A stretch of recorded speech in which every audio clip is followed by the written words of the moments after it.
Hello and welcome into this year's first playoff edition of High School Hoops. I'm Deshaun Johnson. Boys basketball has officially moved into the postseason with both district first round and semifinal games happening earlier in the week. So in tonight's show, we have all district final matchups. And wow, all playoff matchups are exciting. Our game of the week is one that never disappoints. It's the Hawks of Saginaw Heritage taking on their bitter rival, Saginaw United, as the Phoenix looks to avenge their loss last year or earlier in the year to Heritage and earn some hardware while doing so. Early on, Heritage, they were looking like they were not going to let that happen as Noah Arnold got the game going with this lay-in. But just as fast as Heritage got going, United able to respond as Dion Quavius Hardy nails the tray ball. And that shot getting them going. Hardy stepping into another one, and he cashes. The three-pointer starting to rain now. Here's Jamarian Williams trying his luck, and he hits it with the defender in his face. They were heating up at the best time. Williams, how about another one? He hits his second, and before they could finish celebrating, Hardy getting the takeaway and finishing at the rim. They were in a groove, but the Hawks now trying to cool things down. They go to their guy, Jalen Cooper, and he knocks it down from the corner. But on the other side, United still bringing the pressure as Akil Bland throws down the slam. And if you like that one, you're going to love this one. Bland throwing down the hammer once more. And United, they came in with a plan and they executed it perfectly, knocking off their rivals, getting their revenge, and moving on to the next round final in this one, 74-64. Now we head over to Clio for a Division II matchup between the Frankenmuth Eagles and the Caro Tigers. The Tigers trying to batter their way back into this matchup as Landon Stein puts up and knocks down the jumper. Muth not able to score on the other end, so the Tigers pushing up court. Long pass to Stein, he catches and scores for the easy bucket. The Tigers, they continue to chop at the Eagles' lead, now trying the three ball. That's Xander Grice getting it to go. Caro trying to fight their way back in, but on the other end, Brock Rowden going to the basket. That was a strong take, and that was the Eagles' bread and butter all night. Here's Rowden attacking the rim again. He became a problem late for the Tigers, and he wasn't the only one. That's Jonah Zender finishing stronger at the rim, and that formula was one that the Tigers just couldn't figure out. The Eagles, they continue to make statements as they down Caro. Final score 66-34.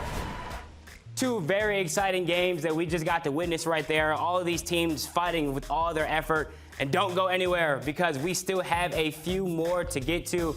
That includes a matchup between two top-tier Flint teams. It's the Power Catholic Chargers taking on the Hamady Hawks. That matchup and more coming up after the break.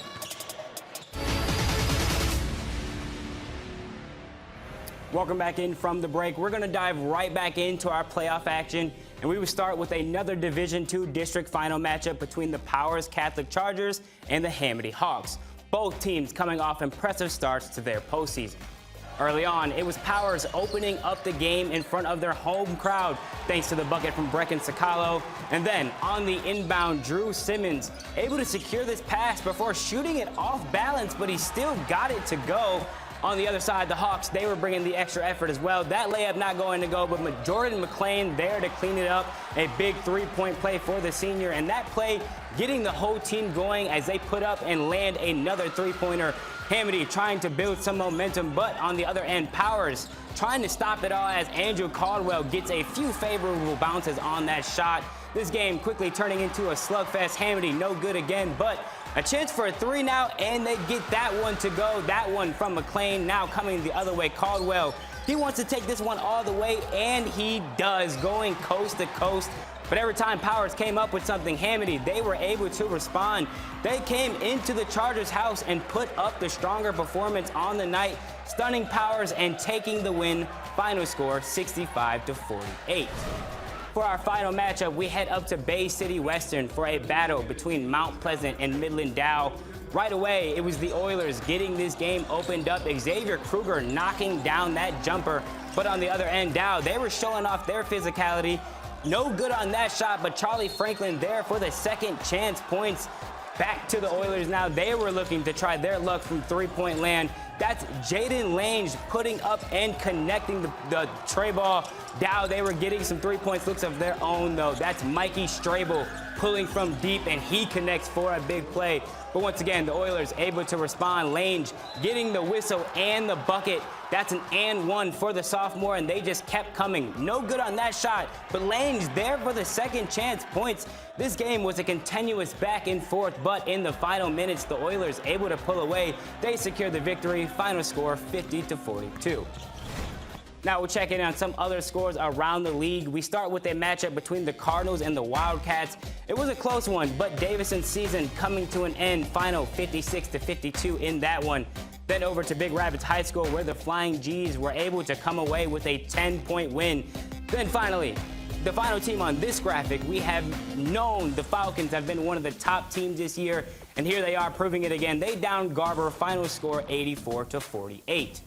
Next set of games, we start with a super tight one. Goodrich just barely able to keep their season alive over Pontiac, a 2-point win there. And the same to be said for Reese, just edging out a 3-point win over MLS. Then finally, this one not as close. Harbor Beach, they put an end to Cass City's season as they pulled out the 52-34 win. That'll do it for our high school coverage tonight, but as always, we'll take a look ahead at some of this weekend's college and pro basketball games coming up.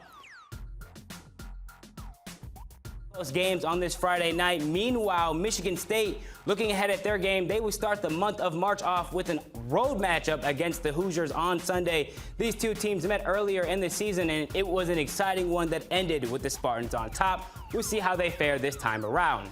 Then over to the women's side of things, the Big Ten is being well represented in the AP Top 25. As we look at both of these matchups on Saturday, the Michigan women will return home from a 2-game road trip as they take on the 14th-ranked Terrapins. Then for the Spartans, they also have a home matchup. Theirs not till Sunday, where they will host the number 13 Buckeyes. That'll wrap things up for us tonight, but we have plenty more sports, news, weather coverage coming up next at 11 on NBC 25.